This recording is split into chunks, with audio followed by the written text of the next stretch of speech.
और फागुन के हवा मस्त महीना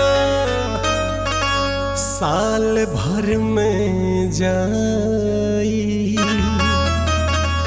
हर नाचा गावा रंग उड़ावा बड़ा मजा फिर आई।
रंगीन बा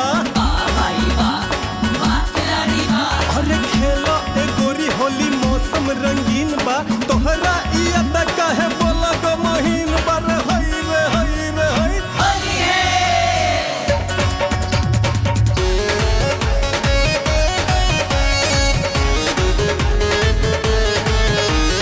फीका पड़ल सब रंगवा वीर हो घरे नाही तनिको हमार मन धीर हो।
होलिका